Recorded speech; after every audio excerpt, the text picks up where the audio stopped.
Hello everybody and welcome back to another episode on the Hermitcraft server. I am here with King Daddy DMAC. Dude, hey. You were about to be shot by one of those guardians. Oh no! Targeting Dang, you through the wall. I want to know, who are they the guardians of? They're certainly not our guardians. They're the guardians of this place, but they didn't do a very good job, did they? We're taking it over. So dude, I have a present for you. A present? Yep. Oh, Check those out. Oh my goodness. These are ridiculous, dude. Thank you. No problem, man. They are awesome, aren't they? They are awesome. Dude, what does Depth Strider do? I haven't played with this enchantment yet. Alright, just follow me out here into the water and you're about to find out. Let me throw my other boots in my ender chest. I don't want to lose them. Alright. Alright, you ready? Let's go. Uh-huh. Let's fight these guardians. No way. It's awesome, isn't it? That is great. Oh my god, there's so many of them. I've just realised why there's quite a lot more around here lately. It's because I've been caving and doing stuff like that. Oh, and lighten up. Do they go on the normal mob cap? Yes, they do. They are part of the normal mob cap. Okay. Which is fascinating. Good stuff to know. So yeah, by the way, we have the speed effect on us, and it seems like that boosts, you know, the Depth Strider effect to some extent. It could be that if you had speed anyway, you'd move faster in water, but yeah, it makes you move faster in water, and it seems to stack with speed. So it's a pretty cool enchantment to have. Super handy. I did not know they also try and hit squid. Like yeah, they hate squid. You could make an automated squid farm, you know, if you had some guardians in. Oh, I just threw an ender pearl and failed miserably. I got to that come would back almost up to the... be very interesting, using this for a squid farm. Yeah, you could give them like a tag so they don't, you know, name tags so they don't despawn. Yes, timing. Oh, just about did it. Right, so we're going to be building a farm up here, aren't we? We're going to be building an ocean monument, guardian, whatever you want to call it, farm, and it's going to be a lot of work to remove all of this water. I can't Not remember. looking forward to it. Not looking forward to it. Yeah, it's going to be some good old grinding. I can't remember if I showed this, but I don't think you've seen it. We have a wall of sand around the outside here. This is new. This is new. Yep, it goes all the way around the centre of this thing. It's like a big square, all focused around the centre, which is where our beacons are. These beacons are awesome, by the way. They make life so much easier having them around. But the wall itself goes outside the Guardian spawning range by about 5 blocks. And this is because, you know, top tip from JL, I was asking him about all of this stuff, and he said that the Guardians can spawn in packs. So it means they can spawn outside of their actual spawn area. So we want to make the best farm, you know, we can here. So because of that, we're going out even further by another 5 blocks. And that is our perimeter here. So we need to clear out all of the water in the middle. And I was originally going to drop in sand and use the sponges. You know, if we made grids of sand and just sort of went down dropping sponges in them, then we could remove the water like that. But it would be pretty tedious. And then you had the awesome idea, very awesome idea, to use the slime blocks, which I don't have any in my inventory. Have you got a few of those? I have got more than a few. I've got place a couple down. Okay. These things are great. They're bouncy, but they stick to stuff as well. Oh, it's a bit weird when you stand on them sometimes. So how does it work when you hold shift on them? You bounce higher or something? Yeah, I think holding shift just kind of regulates you on them and makes you kind of stick to them.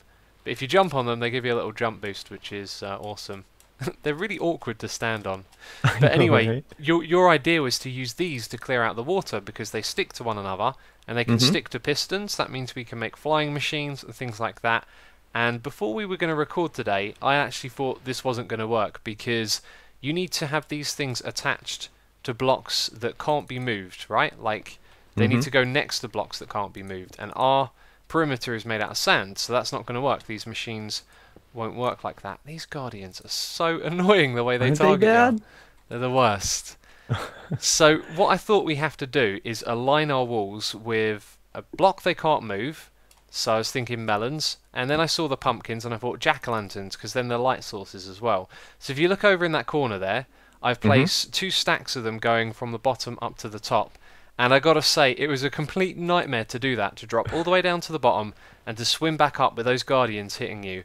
I took so much damage on my armor that I realized that in order to do this entire thing, we'd probably go through like stacks of armor, basically. Yeah, definitely not worth it that way. Yeah, they would take that much damage. But then, once again, you with the great ideas suggested that we attach a block to this rather than having it go against, you know, another block. So if we put like just any old regular block on the edge of this, when it goes past the sand blocks, it's not going to have any problems at all. It's just going to whiz right past. So because of this, we can actually make a machine that is going to move across the water and clear it out for us. I think that would be cool. I hope that works. I think it will. Shall we make one of these quickly? Yeah. Do you wanna pop out and make one and then? Yeah. Let's take a cut. That'll also give us an opportunity to make the night go away, because no one likes the night time or the rain. It's scary.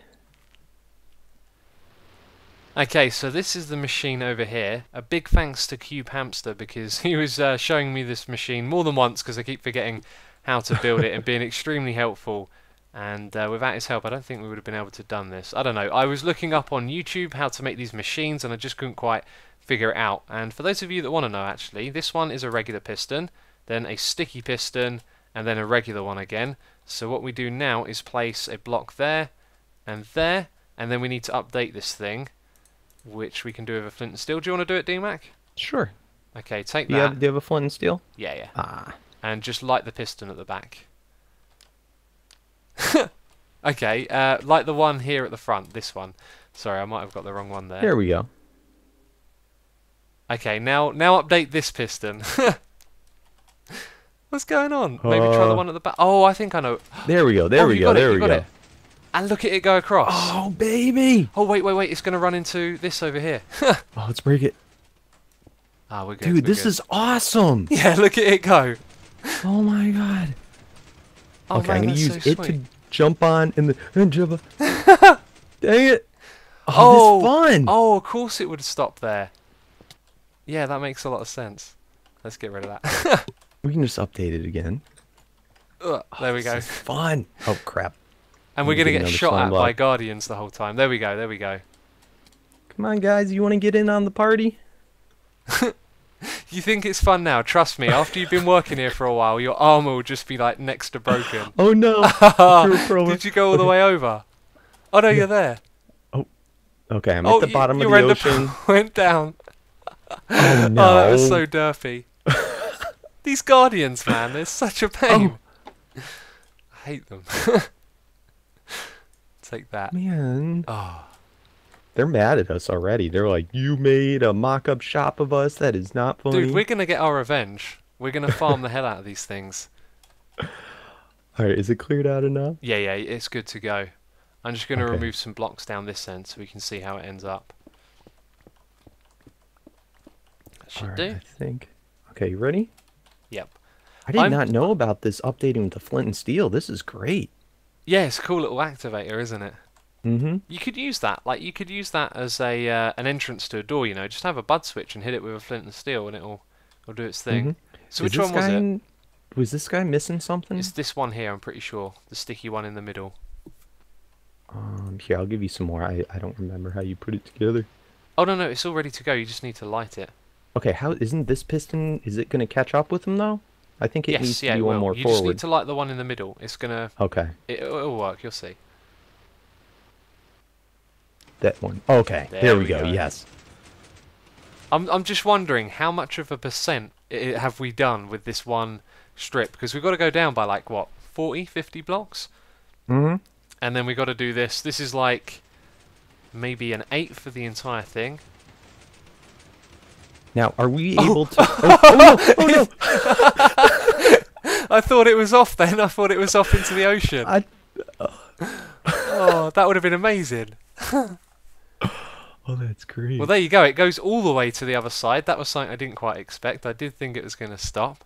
But once again, you've had an even better idea on how we could do this, right?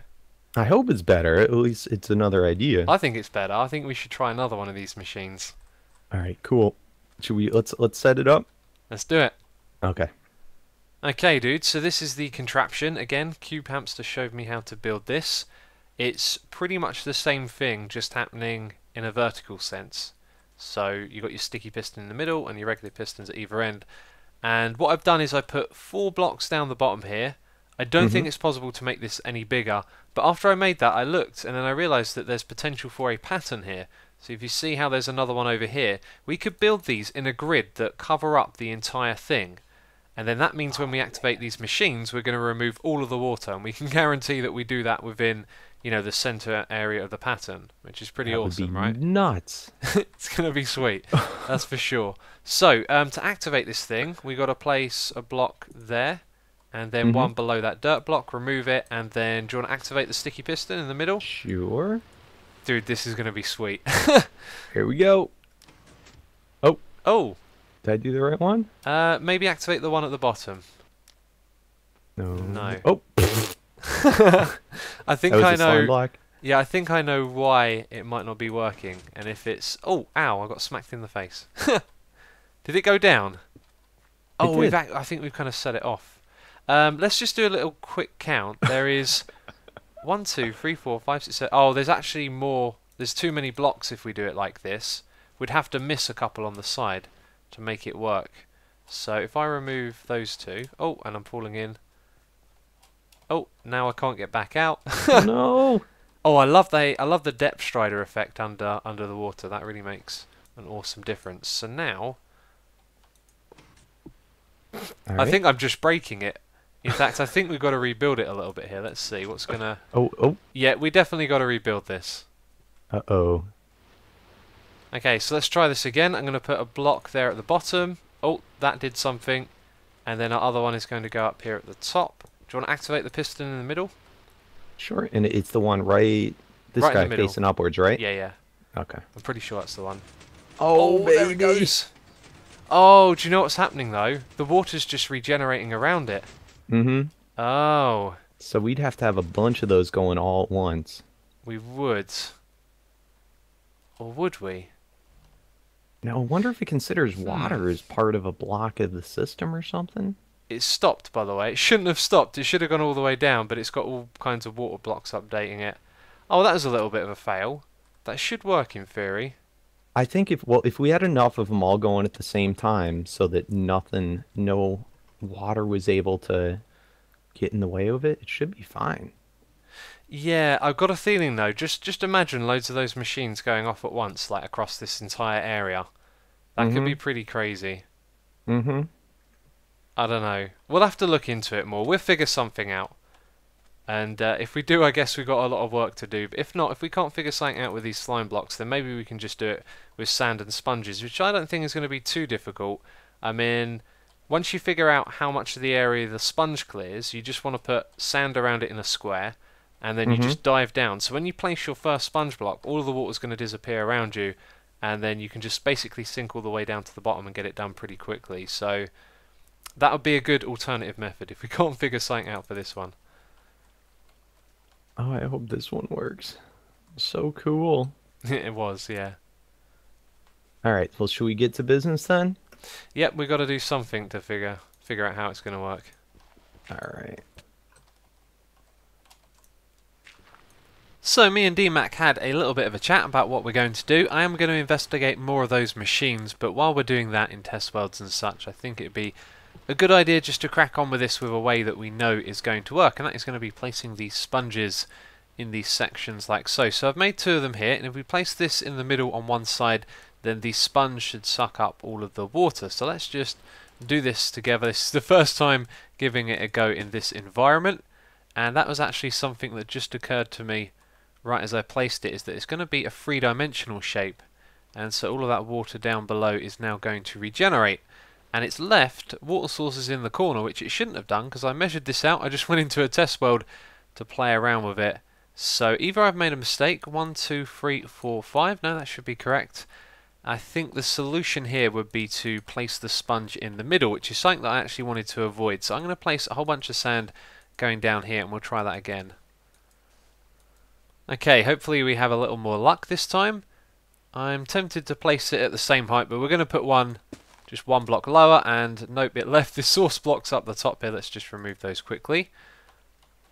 So yeah, it looks like we're actually going to have to make these a little bit smaller. So let's try it again. If we put one at the height below, it does pick up the ones on the side. Okay, let's go 2 blocks below, and now we've left one up here, but we can kind of remove that with this. And note there's one below it as well, and possibly below that. It's not as simple and as straightforward as I thought it was going to be, let's say that. Anyway, let's try and finish this thing off. So what happens if we just put a sponge over on that side? That worked out pretty well. Maybe that's how we'll do it. We'll alternate it from side to side like this. This certainly seems to be a little more effective. Maybe I went a little too low that time. There we go. And another thing I hadn't really thought about was picking up the sponge block after. Because we've got to go back and get all of these. And I'm kind of stuck here now. Yes, this isn't going to be quite as straightforward as I thought it would be. And that is our last sponge, so we've done a pretty good job there, I'd say. And how are we going to go about removing this? Well, I think it's going to be pretty tricky, because making our way down from the top, you know, we can jump onto each of these things, but we've also got to break them and keep them with us as well. So because we got this pillar in the middle, I can actually take this out as I go down and just break the sponges around me, which means I'm then going to have to pick them up when I get to the bottom, so I better keep track of this. But it isn't as straightforward as I thought it would be, and I think I'm going to have to put a little bit more thought into this. So I think this may take a fair bit of trial and error to figure it out, but this time I brought with me some ladders and some torches which are going to be useful as we're doing this. So let's just try a different method for this. We're going to place it in the middle on that side, and it regenerates over here. Now what happens if we place it just, let's say, one block lower on this side? That kind of worked. Let's do something like that on this side. So now we're just missing the source blocks in the middle. Yep, this is pretty much as messy as the last one. Anyway, I'm going to keep at it and see if we can do this effectively. Because it has a spherical shape around the sponges, it means when we're placing it on the sides, we're going to miss bits in the middle elsewhere. Well, that just regenerated to the same height. That's kind of unfortunate, isn't it? There we go. I think we've got enough to figure this one out. There we go. And there. And then let's place one more there, and then one down the bottom here. And there's still a few more bits to get, but I think I can now show you the other thing that I wanted to do. Obviously we've got the ladders to get out of here, and wow, that goes down a fair bit on this side, so we're just going to bring it up like this. But these are my thoughts for what we do once we've removed some of the water. How am I going to get out of here? There we go. Okay, so we break one block, we place a torch like that below it, we get all of our sand back, and we join the two things together. And then if we have a ladder in one of these, we can always walk to the ladder to get out of here, so we don't have to place a ladder each time. So that's definitely going to be effective, but an effective way of placing the sponges is what I got to figure out next. So we are making good progress over here. You can see I have removed a fair amount. We'll go over the other side and have a look at that as well. And as I work on this place more and more, it does feel like it's getting smaller and smaller, which is a strange kind of feeling, I guess. But I haven't found an effective use for the sponges yet. I've tried a few different sizes. The best one seems to be about 5 by 4. That seems to work very well. But because of the spherical nature of their removal, it just makes it a little disorganized and chaotic. But over here I tried a big one. I think it was 5 by 9, and that was horrible. Every time I placed down a sponge, it pretty much regenerated at the level just below, which was a bit of a pain and made this side over here very slow. But you can see we've dug out all of this, and as I'd done this, I thought it was going to take a very long time. You can see over there it's a little more shallow, but I dug it all down because we will need to dig the ground down, so we've got plenty of space below our farm. And then I decided the thing to do after that would be to build an entrance into the monument. So I removed this strip like this, and I realised that actually a large amount of what we're clearing out is made, you know, not so difficult because we've got the monument there, so we're dropping less sand in and it's quicker to remove the water. But one of the things that I was doing, and the reason that I wanted to make an entrance down there, is I was, you know, clearing out an area, going up the ladder all the way across to the middle, coming back down here to use the furnace to dry the sponges, and then going all the way back up again to the top. And I realised that that was silly. We needed a shortcut to get to the furnace. But as I started talking about it, I'm thinking, well, why didn't I just keep the furnace on me and keep a little bit of fuel on me? That's 2 inventory spaces, and it could have saved me a fair amount of time. And I don't know, you just get stuck in the pattern as you start doing these repetitive tasks. But let's go back up to the top for a second. I don't think there's too much more to talk about. Well, there isn't really, is there? I'm just going to crack on with doing this. I'm going to focus on the middle area around here, because once we've got most of the monument done, then it's just the deep areas around the outside, and they're going to take the longest, but, you know, it's kind of motivating seeing all of this area in the middle gone, so that's what I'm going to focus on next. So I've been working away for a couple of hours, and Zul'jin was asking about coming over and getting some andesite. And then I thought, you know what, he's going to struggle to get over here, like everyone does. And the reason why is because I don't have signs in the Nether. So finally, after over a year of being on this map, I have some signs for all the people coming over here. There you go, Asuma's area, and it tells you this is the skeleton farm. Hopefully that kind of makes sense, you know, head on forward with the little arrow there to the wastelands, the gold farm, and the ocean monument, which is what it says, because I can't fit the whole word on there. In fact, I could, but not if I had the arrows either side. So then over here it says the wastelands, gold farm straight ahead, ocean monument over to the side, and I just need to put a sign on that one over there and that one over there as well. But yeah, I don't know why I haven't done that anytime sooner. So you can see from up here a large amount of progress has been made, and something interesting has been happening actually. As I've been clearing out more and more of this area, I've been struggling to do these last little bits over here. You see, what I do is I drop down with the sponges. You've seen me do that already. But as I get down to the bottom, there's always loads of guardians, and you can see this in how my armor has been worn out. In fact, I'm going to go and replace that in a bit because I don't want it to break. But what I've noticed happening is that we're removing all of the area where the guardians can spawn, and they are part of the hostile mob caps. Obviously, there's going to be more of them in the areas that they can spawn, but I have been seeing, you know, creepers, spiders and zombies up here as well, and at night time they're just spawning on top of the sand, which is really interesting to see, and it kind of makes sense. You know, the caves down below have been lit up a fair bit. We're removing the areas in which the guardians can spawn, and now they're just spawning on any old block up the top here, which otherwise they would have had a low chance of spawning on there. But I think we are actually going to be wrapping things up now this episode. My plan was to come back when all of this was finished, and I do have some time to do a fair bit more. I reckon I can get that bit over there done, and maybe this half as well. But what I'm thinking of doing is actually maybe doing a sort of time-lapsey episode. Something where we don't just do like a normal time-lapse, we do some talking over the top of some footage of me working on this, and maybe some music as well, because there is a lot more work to be done here, and I thought it would be fun to talk about a couple of subjects while I show you the kind of the operation, I guess, of constantly removing tons and tons of this. But obviously we'll use editing to speed it up and make it interesting to watch. So I'm going to wrap things up here. I want to say, as always, if you've enjoyed the video, please do hit that like button. You know it will always be appreciated. And as always, thank you very much for watching, and I'll catch you next time.